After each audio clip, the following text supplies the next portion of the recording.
See, real trust says, I know, God, you're going to come through. But a real relationship with God, trust him even if he doesn't. God, you can come through and heal me, but even if you don't. God, you can restore my marriage, but even if you don't. God, you can save me from bankruptcy and save my finances, but Lord, even if you don't, my relationship isn't dependent upon the blessings. My relationship isn't decided on whether you deliver me or not. I am trusting in you, and I want you because you're the best thing for me, not the benefits. We see this story in Daniel. A lot of people like John 3:16. I don't know if you've ever read Daniel 3:16 through 20. But we see this story of three men. You've heard it before. But I love their answer to the king. Shadrach, Meshach, and Abednego replied to the king, King Nebuchadnezzar, we don't need to defend ourselves before you in this matter. Verse 17, he says, if we are thrown into a blazing furnace, the God we serve is able, everybody say able, to deliver us from it. And he will deliver us from your majesty's hand. But even if he does not, we just want you to know, your majesty, we will not serve your gods or worship the image of your gold you have set up. Nebuchadnezzar was furious. And his attitude towards them changed, and he ordered the furnace heated 7 times hotter than usual. And he commanded some of the strongest soldiers in his army to tie them up and throw them into the blazing furnace. Now, y'all know how this story ends, right? There was a fourth one in the fire. They looked down and looked in the furnace, and those 3 men were not alone. There was someone else. And they came out of that fire. Not only were they not burned, they didn't even smell like smoke. But here's what I need you to know. There are people today whose lives are at stake for the gospel. And there are people today tortured for their faith in other countries, and some of them are killed. Throughout the history of Christians, martyrs were burned, some of them, for their faith. And God doesn't deliver them. But they had a real relationship, Abby. They weren't in it for the benefits. They were in it for God, and they had the same prayer. God, we believe you can deliver us, but even if you don't, because either I'm going to be healed right now, or I'm going to be healed with you in heaven. Either way, God's going to deliver me. Whether it's here how I want it or whether it's there how you want it, I trust you regardless because that's how relationships work. If you don't got trust, you don't have a relationship. The third thing we need to have a healthy relationship, and the last thing, probably the hardest, is sacrifice.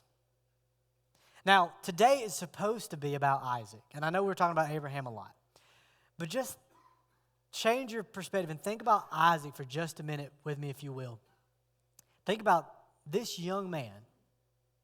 This is how his relationship with his father, weird, and this God that his father claims to serve starts. And you may say, well, if you look this up on YouTube and try to find a reenactment of this, every one of them is just a little kid. It's like a child my son's age, and that's about to be 8 years old. Like that's one way of looking at it. But if you look at this text, and this was one of the best parts for me. That's why I love studying the Bible, because if you just read it, you don't see this. But a few things to point out when it comes to sacrifice. One, Isaac laid down his life, and I'm going to show you how I know that. In verse 5, it says, "I and the boy." The boy here, the Hebrew, that's what it says in the English translation. But the actual Hebrew here its better translation is young man. That word can be a 5-year-old to a 35-year-old. And he more than likely, more scholars believe that he was probably a young adult, closer to 18 to 25, because he was with Abraham, and 2 things happened. One, he was asked to carry the sacrificial wood, which was very heavy, required a lot of muscle to do that. A child could not carry this up a mountain, which is what they did. Abraham laid it on him. It wasn't a little kid carrying a few sticks. It was heavy. It was a long distance. He asked him to carry, he laid it on him. And the other thing is that if he was older, or if he was if that's the case, if we know that to be true, then whenever Abraham laid him on the altar, the hard part is that he had to let him do it. You know how I know that? Because anybody between the age 5 probably and 35 can fight a 100-year-old and get out of that situation. You ever try to grab a 5-year-old? I got one. It's not hard. It's not easy to hold her down, okay? I'm telling you. She would probably knock me out, okay? I'm going to be real with you. I'm man enough to admit it, okay? He wasn't even that old. He was a young man. He was a whippersnapper. He had young man energy.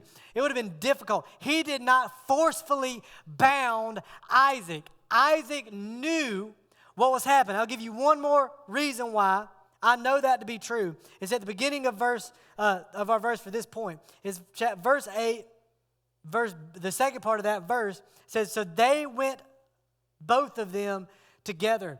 The way that is translated in the in the Hebrew language is that they went up in agreement.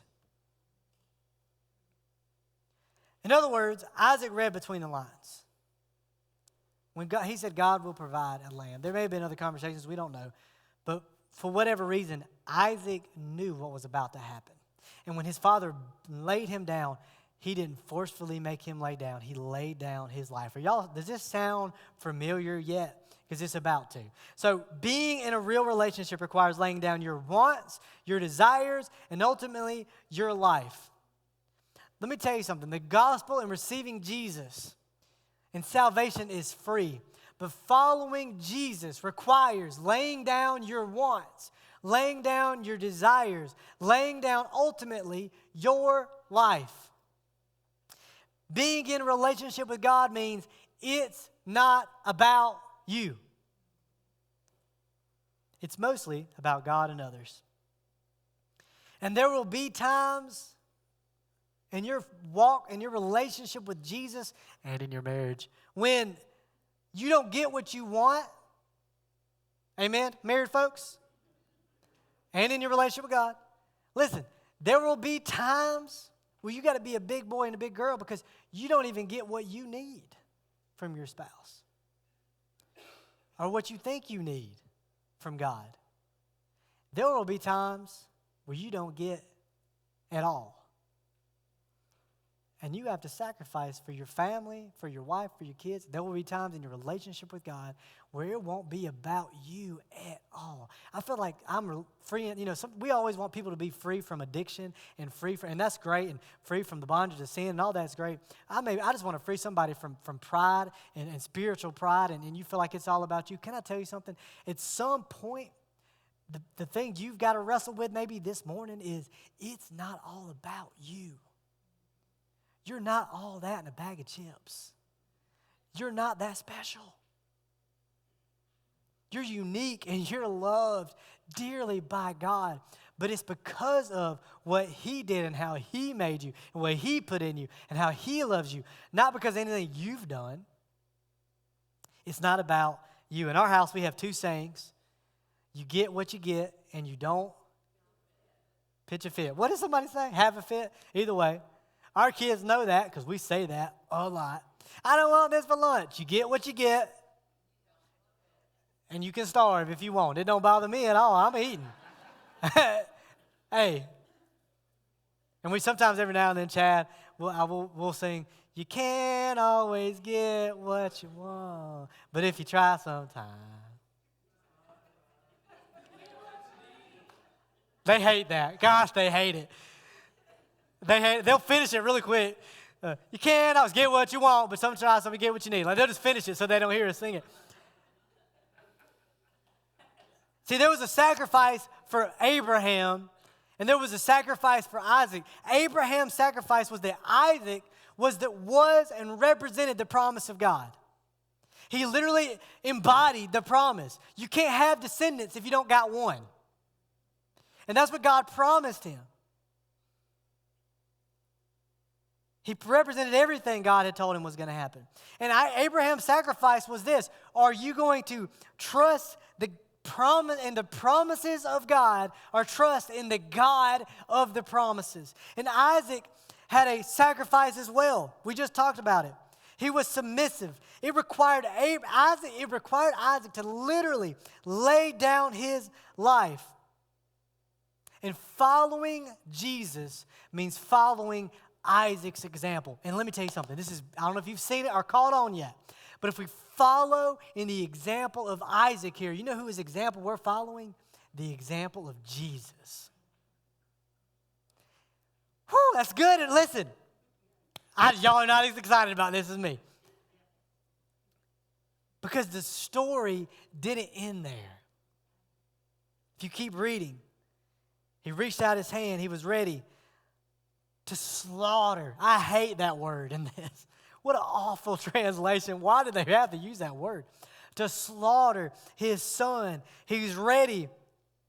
But the angel of the Lord called to him and said his name again. Abraham. Abraham. He says it twice this time. It's kind of important for him to hear him. Here I am. Same response. Do not lay a hand on that boy or do anything to him. Now I know that you fear God, seeing you have not withheld your son from me, your only son. And Abraham lifted his eyes and looked, and behold, behind him was a ram caught in the thicket by its horns. Abraham went and took the ram and offered it up as a burnt offering instead of his son. And Abraham called that place, the Lord will provide, and said, this day on the mount of the Lord it shall be provided. The angel of the Lord called to Abraham. I love this. A second time, I got to tell you one more thing, Abraham. Abraham, here I am. And he said to him, by myself I have sworn, declares the Lord, because you have done this, and listen, have not withheld your son, your only son. I will bless you and multiply your offering. It's the same promise we read last week. I will multiply your offspring as the stars of heaven, as the sand that is on the seashore, and your offspring shall possess the gate of their enemies, and in your offspring shall all the nations of the earth be blessed. Why? Because you have obeyed my voice. Abraham returned the young men. They arose and went together. Imagine being those guys at the bottom of the hill. They have no idea what just happened. And Abraham's like, I told you we'd be back. Let's go. God gave us an example in Abraham and Isaac, but I got to tell you, the best example in the Bible is Jesus and what it looks like to be in a relationship with our Father. Because see, just like Isaac, Jesus listened and obeyed his Father. Just like Isaac, Jesus was the Father's only son. Y'all hear me this morning? Whom he loved. Yet the Father was willing to sacrifice him. Just like Abraham, Jesus displayed emotions on the sacrifice that came. He sweated blood in the garden before he was ever put on a cross. He showed emotion in a healthy way, but the emotion didn't drive him away from the sacrifice that his Father had told him to do. Just like Isaac, Jesus carried up sacrificial wood. Y'all following me today? Isaac brought it up a hill. Guess what? Jesus laid it on his back, carried wood up a hill.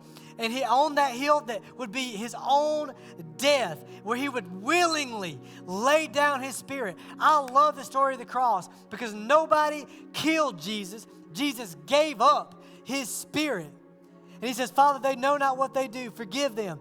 Just like Isaac was good as dead for 3 days from the moment that God told Abraham, sacrifice your son. Guess what? 3 days later, they went up to the cross or went up to the mountain, and he was basically going to die, but he lives. Jesus was really dead for how many days? 3 days, and he lives because Jesus obeyed God to the cross, because Jesus rose from the grave. He is the true Lord of Lords. The blessing of Abraham is fulfilled in Jesus because he rose from the dead. The Bible says every name will confess that he is Lord. Every knee will bow. Every tongue confess that Jesus is King over death, over sin, King over the universe. Why? Because he laid down his life and rose and defeated death. He was in a real relationship with his Father. And he had communication. They talked. They had trust, and he was willing to sacrifice. Jesus wasn't in a relationship with his Father for the benefits. He was in a relationship with his Father because he loved his Father. And his Father loved him. So I ask you again today, are you in a real relationship with God or just the benefits? As we close in prayer today, I want you to do something for me. You can close your eyes. We're about to be done and get out of here, but I want you to wrestle with this question. Jesus, his sermons were tough, man. One of the things he used in an example, and he told his followers, you need to count the cost.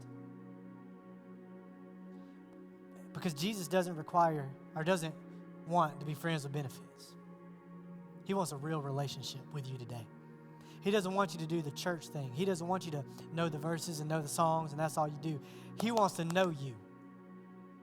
He wants a real relationship. And God has called us to this. May we have the same philosophy as Paul and when he wrote to the church in the Galatian church, chapter 2, verses 20 through 21, he says, I have been crucified with Christ. It is no longer I who lives, but Christ in me. In the life I live now in the flesh, I live in faith in the Son of God who loved me and what? Gave himself for me.